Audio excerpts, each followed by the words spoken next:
హైదరాబాద్ లో కన్సల్టేషన్ మరియు 3,500 రూపాయల colour Doppler test Avis hospitals లో ఉచితంగా పొందండి. నమస్తే రమగారు. నమస్తే జయ. రమగారు, ఏదైనా ఒక మంచి కథ చెప్పండి అండి. డిఫరెంట్ కథ చెప్దామా? బెంగాలీ కథ చెప్తాం. తెలుగు వాళ్ళకి బెంగాలీ సాహిత్యం బాగానే పరిచయం ఉంటుంది. మనకి లేక కాదు, బోళ్ళంత మంది కవులు, రచయిత్రులు ఉన్నా కూడా ఓల్డ్ అని పురాణ గాథలు ఎన్నున్నా కూడా ఎందుకనో తెలీదు మన వాళ్ళు బెంగాలీ కథలు బోలెడని ట్రాన్స్లేట్ చేశారు. ఇంగ్లీష్ కథలు ట్రాన్స్లేట్ చేశారు. మా ఫేవరెట్ ఈవిడ పేరెంట్ మన మాలతీ చందూర్ గారు పాత కెరటాలు పేరుతోటి అవిను. ఈ బెంగాలీ కథలైతే అసలు ఎన్ని కథలో అందులో నుంచి ఒక చిన్న కథ చెప్తా. కాయకల్ప చికిత్స. ఈ చికిత్సల్లో అంటే ఈ వైద్యంలో కాయకల్పం అనేది ఒక ప్రత్యేకమైన చికిత్స. అదొట్టి డాక్టర్లు కాదు, సాధువులు సన్యాసులు వాళ్ళు చేసేవాళ్ళు. టంటనే మనకు తెలీదు, పేరే తెలుసు. ఓకే. అయితే హరిద్వార్లో కుంభమేళా జరిగిందట. కుంభమేళా అంటే మామూలు సంగతి కాదు. అవును, ఎప్పుడో ఒకసారి 12 ఏళ్లకో 10 ఏళ్లకో 16 ఏళ్లకో వస్తూ ఉంటుంది. ఈ కుంభమేళాని అటెండ్ అవ్వడానికి కలకత్తా నుంచి ఒక కుటుంబం వచ్చారు. మన్మోహన్ రాయ్ అనే పేరున్న ఒక జడ్జి గారు, రిటైర్డ్ జడ్జి. ఆయన భార్య, ఆయనకు ఒకడే కొడుకు మణిలాల్. ఇతను కూడా జడ్జి అయ్యాడు. తండ్రి సీనియర్ జడ్జి, వీడిప్పుడే జూనియర్ జడ్జి అయ్యాడు. కేతకి అతని భార్య, కోడలు. అయితే ఈ మన్మోహన్ రాయ్ గారికి కీళ్ళ నొప్పులు, వృద్ధాప్యంతో ఆయన రిటైర్ అయిపోయాడు. అప్పట్లో 55కి రిటైర్ అయ్యేవారు. 55 ఏళ్లకే రిటైర్మెంట్. ఈ రిటైర్ అయిపోయాక ఆయనకు 58, 59 సంవత్సరాలనే మోకాళ్ళ నొప్పులు, మడవల నొప్పులు, ఏమిటో నొప్పులు. ఎలాగైనా ఈ హరిద్వార్ జీవితంలో ఒక్కసారి వస్తుంది కుంభమేళ అని చెప్పి బ్యాండేజీ బలంగా మోకాళ్ళకి చుట్టించుకుని ఎట్టాగొట్టా కుంటుతూ తక్కుతూ తారుతూ ఎటాగొట్టా నడుస్తూ రైలు దిగి వచ్చారు. కుర్రాడికి ఏం పెద్ద ఆసక్తి లేదు. కాకపోతే కుంభమేళ అంటే కొంచెం ఏదో సముద్ర స్నానాలు అవి ఉంటాయి కదా. అమ్మ నాన్న గొడవ పెడుతున్నారని మండలాలు కేతకి కూడా వచ్చారు. ఇంకా పిల్లలు కలగల, చిన్న కుర్రాడు 30 ఉన్నాయో లేవో. ఆ అమ్మాయి ఇంకా సొగసరి చిన్నది. సరే వెళ్తే ఏమైంది, వీళ్ళు సముద్ర స్నానం అన్నీ చేశారు. ఎటాగొట్ట అట్టగే ఏడుస్తూ గుమస్తా కూడా. అప్పట్లో ఏంటంటే ఇలా పెద్ద వాళ్ళు వచ్చేటప్పుడు వెనకాల పని చేయడానికి దానికి బెంగాలీ కథల్లో ఒక దాసి, ఒక గుమస్తా, వాళ్ళిద్దరూ ఖచ్చితంగా ప్రతి యాత్ర కథల్లోనూ కనపడతారు. గుమస్తా కూడా వచ్చాడు, సర్కార్ అని గుమస్తా. అటు ఇటు తిరిగారు. ఒక సాధు సంతులు ఒక జనం కనపడ్డారు.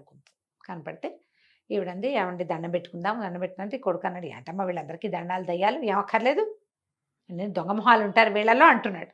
చిచ్చి అట్లా అనకూడదురా, దండం పెడదాము. ఏమండి మీ కేళ్ళ నొప్పులు తగ్గుతాయేమో, ఏదైనా సాధు సంతులను అడుగుదామండి అన్నది. ఇంకేముంది, చావుకే తగ్గేది నా నొప్పులు, ఇక అయిపోయింది, మన సర్వీస్ అయిపోయింది అన్నాడు ఆయన భర్త జడ్జి గారు. సరే ఇద్దరు కలిసి వెళ్ళి దండం పెట్టారు. కోడలు కూడా నెత్తి మీద ముసుకేసుకుని, వాళ్ళంతా ముసుగుల వాళ్ళు కదా, దండం పెట్టడానికి వచ్చింది. వచ్చేసరికల్లా నాయన ఏం కావాలమ్మా అని అడిగాడు సాధువు గారు. ముసలాయన అడిగితే, ఏం కావాలి ప్రభు, మాకు అన్నీ కావాలి, మనుషులం మామూలు వాళ్ళం, ప్రతిదీ కావాల్సిందే, డబ్బు లేనప్పుడు అది కావాలి, ఏది లేదో అది కావాలనిపిస్తుంది, ఎన్నున్నా చాలదనిపిస్తుంది స్వామి, మీకు తెలియనిది ఏముంది అని ఈయన దీవించండి. కాళ్ళని కీళ్ళ నొప్పులతో చాలా బాధపడుతున్నారు, నడవలేకుండా ఉన్నారు, తీర్థం పానం కుదరటం లేదు, ఎక్కడికైనా వెళ్దామంటే శరీరం సహకరించట్లేదు, ఏదైనా చికిత్స చెప్పండి అని దండాలు పెట్టింది. కొడుకు పళ్ళు కొరుకుతూ, ఏమిటి ఇవన్నీ, వాళ్ళని అడుగుతావేంటమ్మా, పెద్ద డాక్టర్లు ఏమీ చేయలేరు కానీ వీళ్ళు ముసలి సజ్జు, వీళ్ళు ఏం చేస్తారు పోపో అన్నాడు కొడుకు. ఆవిడ ఉరిచి నోరు మూసుకో, బోడి, వాడి ముద్దు పేరు ఆ మణిలాల్ పేరు బోడి అంటుందన్నమాట ఆవిడ. అలా పిలుస్తారు కదా పిల్లల్ని, గుండు అలా పిల్లవరు, గుండు అని పిలుస్తారు, అలాగే బోడి అంటుంది అన్నమాట. ఊరుకోరా అని దండం పెట్టండి అని ఈయన జడ్జి గారు అతి కష్టం మీద వంగి ఎలాగోలాగా దండం పెట్టాడు. దండం పెడితే ఆయన అన్నాడు, లేకేమమ్మాయి వైద్యం, కాయకల్ప చికిత్స ఉంది, చికిత్స చేసుకోవచ్చు అనగానే ఇవిడికి ఆశ పుట్టింది. ఏమండి ఆ చికిత్స ఏదో చేయించుకోండి, మీ కాళ్ళ నొప్పులు తగ్గుతాయి, హాయిగా ఏదైనా ఎక్కడికైనా వెళ్ళాలంటే నాకు కొంచెం ఆవిడ కొంచెం చిన్నది, ఆయనకంటే 58, 59 ఉన్నాయి, ఆవిడకి ఇప్పుడే 50 వచ్చి ఉంటాయి, కొంచెం స్థూలకాయ రాలు తప్పిస్తే అంత కీళ్ళ నొప్పులు లేవు ఆవిడకి. భార్యకి భర్తకి 8, 9 సంవత్సరాల గ్యాప్ ఉంటుంది కదా. అనేసరికల్లా ఆయన అన్నాడు, వృద్ధ సాధువు 4 రోజులు పడుతుంది కాయకల్పానికి, నమ్మితే ఉండండి అన్నాడు. అనేసరికి ఇవిడికి ఆశ పుట్టేసింది. ఉందాం ఇక్కడే ఉందామని బతిమలాడ్డం మొదలుపెట్టింది. అమ్మా ఇదంతా హంబకు, ఇవి నమ్మకు, ఈ ఊళ్ళో ఏమని ఉంటామమ్మా, నాకు ఉద్యోగం లేదా, ఆయన అంటే రిటైర్ అయ్యి ఉన్నాడు, నీకు పని పాట లేదు అని కొడుకు విసుక్కున్నాడు.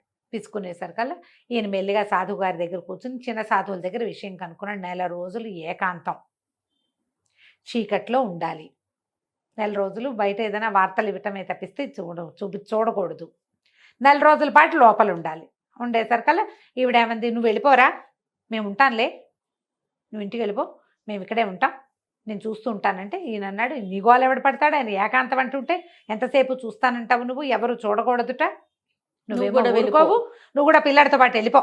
ఇప్పుడు తనుందనుకో అత్తగారు, కోడలు చిన్న పిల్లని తనకు సాయం ఉంచుకుంటుంది, తను వెళ్ళిపోతుంటే పిల్లని ఇక్కడ ఎందుకు ఉంచుతారు?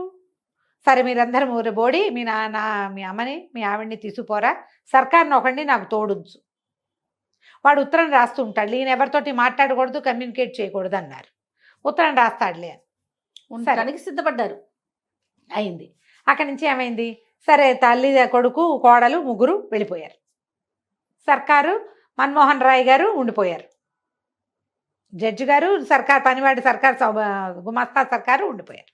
ఉండిపోయాక వాడు 3 రోజులకు ఒకసారి సర్కారు, 4 రోజులకు ఒకసారి, 5 రోజులకు ఉత్తరం రాసేవాడు.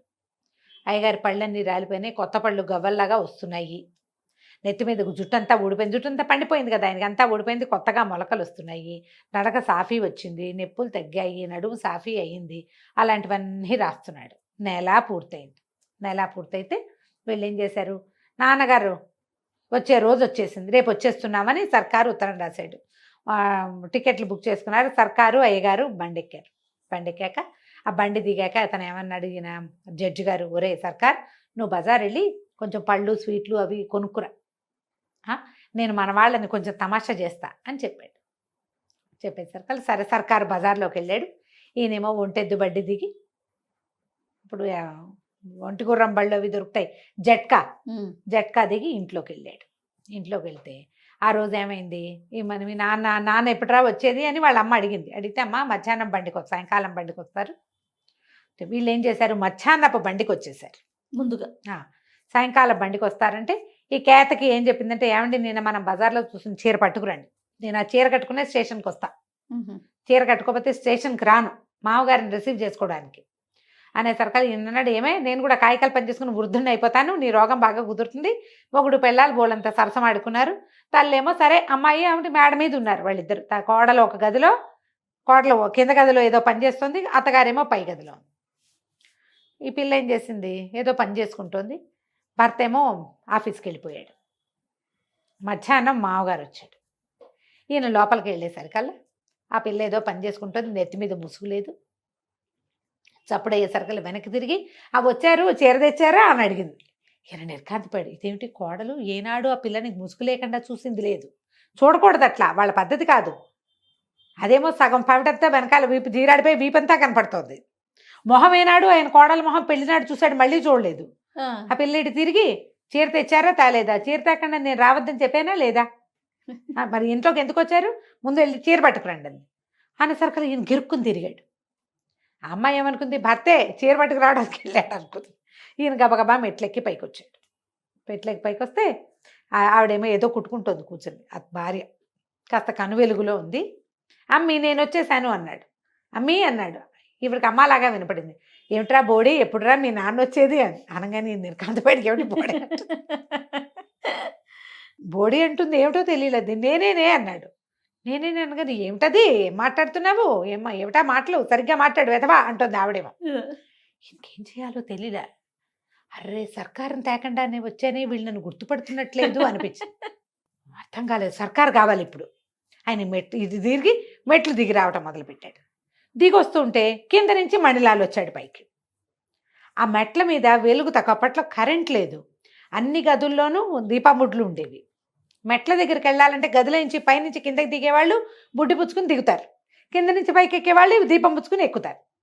కను వెలుగులో కనపడేసరికల్లా ఈయన ఎవడరా నువ్వు, పైనుంచి వస్తున్నావు, ఎవరు నువ్వు అని అడిగాడు మణిలాల్. అడగంగానే నన్న తత్త అన్నాడు. తండ్రికి అర్థం కాల ఏం చెప్పాలో. నేనేరా అంటానికి చేత కాలేదు.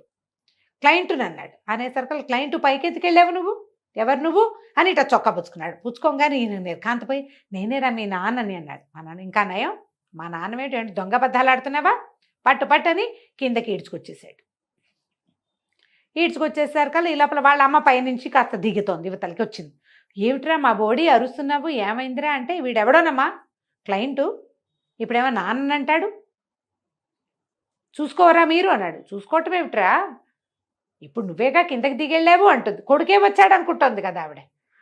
నేను కిందకి దిగి రావటం, నేను ఇప్పుడే వస్తున్నా, వీడెవడో పైనుంచి కిందకి దిగుతున్నాడు అని చెప్పేసి గట్టిగా పనివాడిని కేకేసి, ఒరే వాకిట్లో పోలీస్ బాయ్ ఆగి ఉంది చూడు, ఆయన కేకేసుకురా అన్నాడు. ఆ దారి జడ్జి గారి మ్యాజిస్ట్రేట్ కదా ఇతను, అది అంతకుముందే పోలీస్ వ్యాన్ ఒకటి ఈయన్ని దింపెళ్ళింది, ఎస్కార్ట్ వస్తుంది. వాడు పరిగెత్తుకుంటూ వెళ్ళి పోలీస్ ఇన్స్పెక్టర్ని పిలుచుకొచ్చారు. పోలీస్ ఇన్స్పెక్టర్ వచ్చాడు.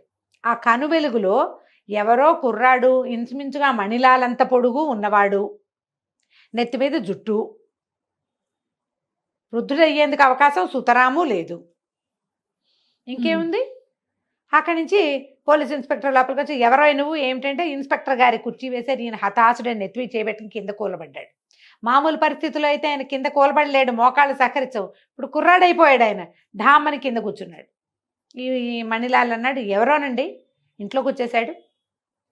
ముందేమో క్లయింట్ అన్నాడు, ఇప్పుడేమో మా నాన్న అంటాడు. నేనేరా అబ్బి, నువ్వు నన్ను గుర్తుపట్టలేదా అంటాడు ఆయన నెత్తి కొట్టుకుంటూ. ఇంతలో ఏమైంది, సర్కారు వచ్చి వీళ్ళొచ్చి 2 గంటలు అయిపోయింది కదా. ఆ సర్కారు పళ్ళు పువ్వులు అన్నీ మోసుకుని లోపలికి వచ్చి, అయ్యగారు ఏంటంటే కింద కూర్చున్నారు అన్నాడు. అనగానే మణిలాల్ నిర్ఘాంతపడి, ఎవరిని రా అయ్యగారు అంటాం. అదేంటి బాబు, మన నాన్నగారే అని ఆ సర్కారు చెప్పాడు. చెప్పంగానే ఆవిడ పరిగెత్తుకుంటూ పైనుంచి కిందకు వచ్చింది. కేతకి సిగ్గేసింది. ఇందాక మావగారేనమాట లోపలికి వచ్చింది, వీపంతా చూపించింది, మొహం చూపించేసింది, నెత్తి మీద కొంగు సవరించుకుంటూ వెళ్ళి ఒక మూల నుంచి ఆయన 2 దీపాలు పెట్టి ఇన్స్పెక్టర్ చూస్తే ఏముంది, నుంచున్న మండలాలు ఒకడు, నేల మీద కూర్చున్న మండలాలు ఇంకొకడు. తండ్రి డిట్టో కొడుకులాగానే ఉన్నాడు. ఆయన ఆశ్చర్యపోయాడు, ఏంటండి బాబు ఇదే, కాయకల్ప చికిత్స చేసుకున్నానండి, అక్కడికి ఉత్తరాలు రాసాము, పళ్ళు వచ్చినాయి, జుట్టు వచ్చిందని, వీళ్ళని సర్ప్రైజ్ చేద్దామని ముందొచ్చేసాను. సర్కారు లేకుండా రావడం వల్ల నేను మీ కాళ్ళ దగ్గర కూర్చోవాల్సి వచ్చింది. ఆ సర్కారు వచ్చి గబగబా రెక్కపుచ్చుకొని లేవదీశాడు ఆయన. మణిలాల్ కూడా నిర్ఘాంతపోయాడు. కాయకల్ప చికిత్స ఇంత చేస్తుందా, మా నాన్న నన్ను చేసేసిందిగా. కోడలు సిగ్గుపడి చచ్చి లోపలికి పోయింది. ఇంకేం చేయాలో తెలియక ఇన్స్పెక్టర్, క్షమించండి పొరపాటు అయింది, ఎందుకు పోలీసులు పిలిచారు బాబు అని అడుగుతున్నాడు సర్కారు. ఇప్పుడు అక్కడ ఎవరో దొంగ అనుకున్నాడు.